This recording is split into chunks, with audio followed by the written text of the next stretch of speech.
Hi everyone, here's Abdul, and today we have a comparison between two almost identical watches in build, a little bit difference in dial, and also as well from different manufacturers. What I suspect is that these two watches come from the same, let's say, cluster of manufacturers. Maybe even one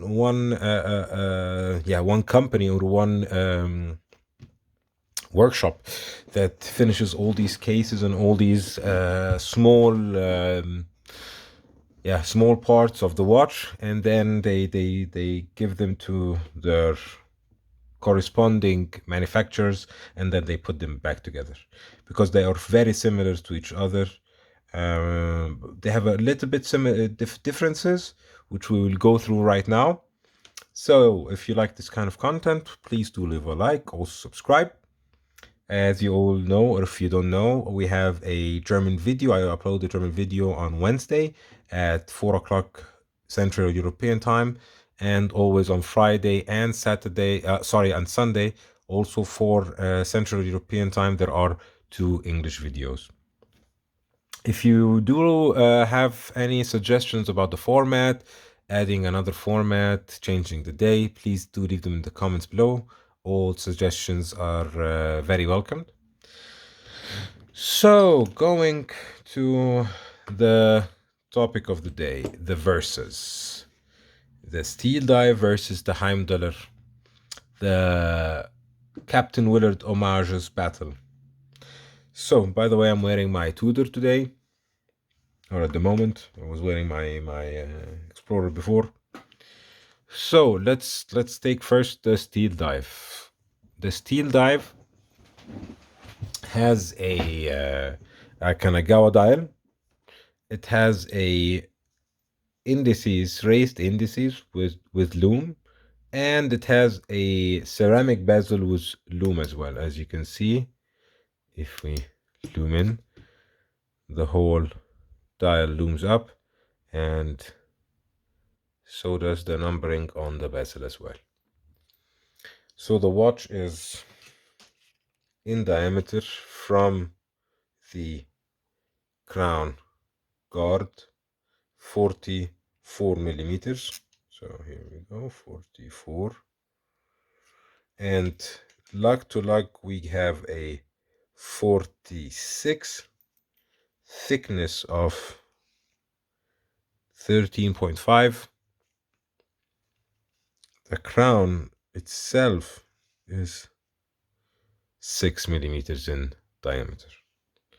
So the bezel is 41.5 in diameter, 20 mil lug width, and on my 6.69 17 centimeters wrist, it does wear quite nicely, as you can see. It's balanced, it looks good. Really like the shape case. My favorite combination is with the Paratrooper or the Marina Trooper. That's my favorite combination, but on rubber or on NATO as well is still okay as well for me. So taking this off, this also was purchased from AliExpress. I think like 140, 130, 150, something like this. Under 150 euros. I bought it under 150 euros. You might find it on eBay, but like I said, one thing I like and I don't like at the same time, you can hear the bezel action. The bezel action is great. Great bezel action, 120 clicks bezel. But that's the best I can do in aligning up the bezel. As you can see, still not aligned. I'm trying to get you the best.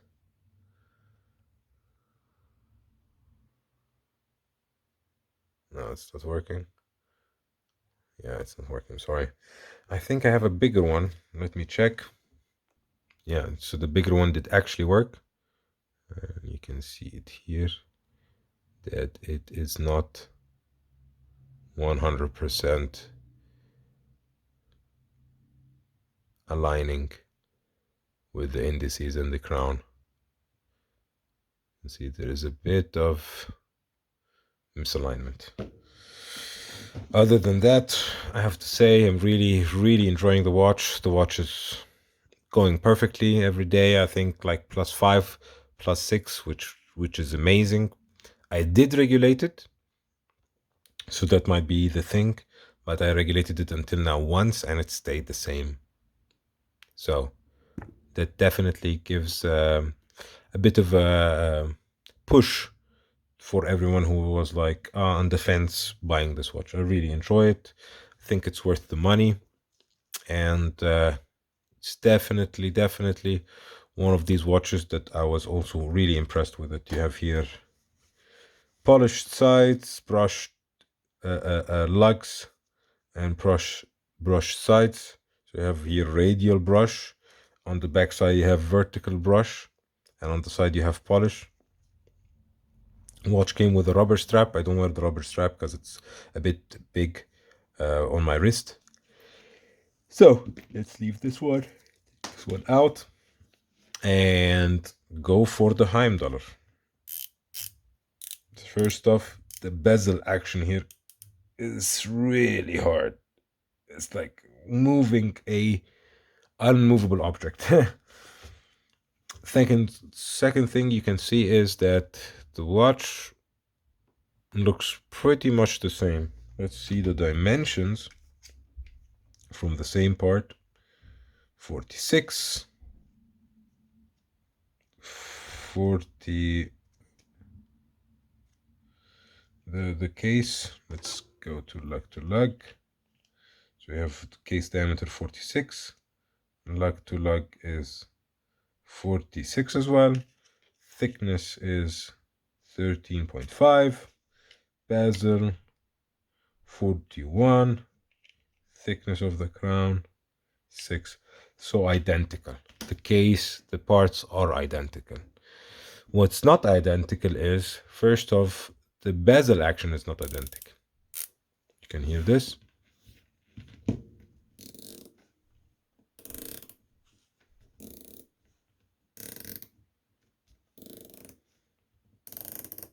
This is much higher, had more like a ratcheting sound. Much smoother. But it has backplay as well.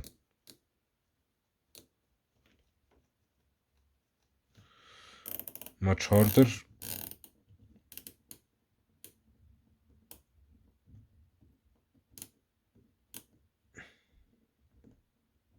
It does have a little backplay as well. I'll try to put the indices on the 12. So let's see here if everything matches. It does look a bit better. Maybe like this one, see it better. No, I guess this way. Yeah, there's a minimal to the left. So we have one misalignment to the right, even though the crown is a bit smooth or really smooth. And you have a misalignment to the left, even though the crown is pretty damn hard to move around. Let me see, I corrected it to the side. Let's see if it's, now it's perfect, perfectly aligned. That's number one for Heimdallr. The case, same thing, same size, same everything. It's just the black dial. It's boring for me. That's why I bought this one, because the Kanagawa dial. This was the main reason I bought this, was the case and the dial at the same time. But if the case alone or the dial alone, I wouldn't have bought the watch. Heimdallr has more text. As you can see on the 6 o'clock, you have the limited 6105 edition 8110. You have the automatic water 200 meters resistant, and you have here the same thing, automatic 200 meter water resistant.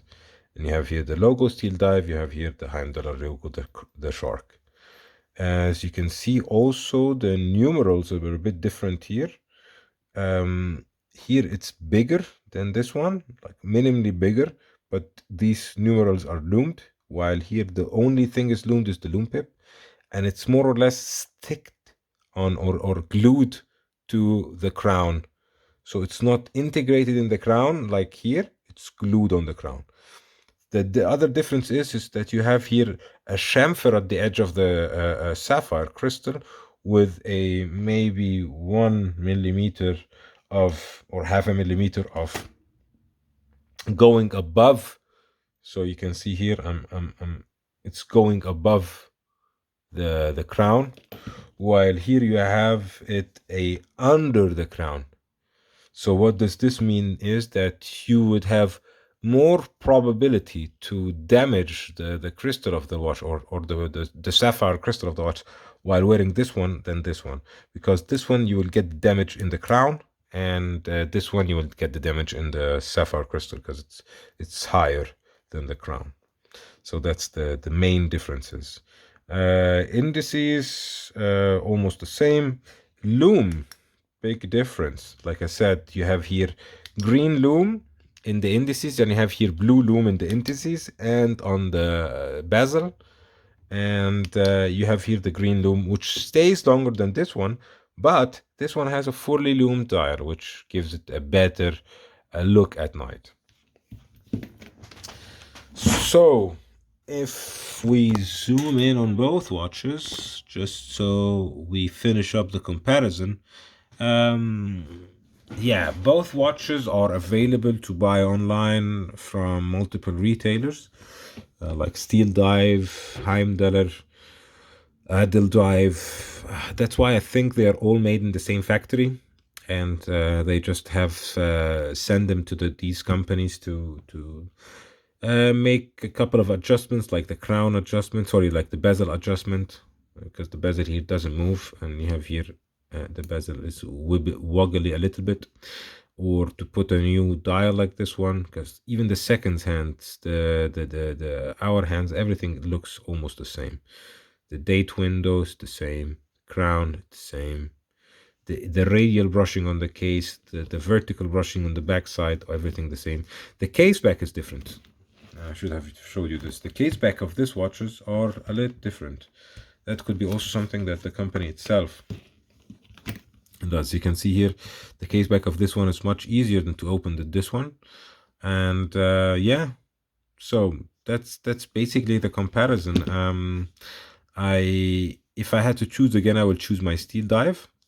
But if I had to mix and match, if the company gave me the ability to mix and match, I would take the bezel quality from here, put it on this awesome loomed up bezel, take the crystal from here, put it here, because I don't like the crystal that's going up, and maybe put also the rubber strap instead of the rubber strap that came with it. So that would be my changes if I was able to mix and match both watches. So thank you so much for watching. If you have any questions about any watch or these watches in particular, please leave them in the comment below. If you have any suggestions on how to improve the videos, make something new for the community, also leave them in the comment below. I'm always open for suggestions. And yeah, hope you are doing well. And yeah, watch this video before buying these watches. Don't forget to like and also subscribe, and hopefully see you in the next one. Have a great one, everyone. Bye bye.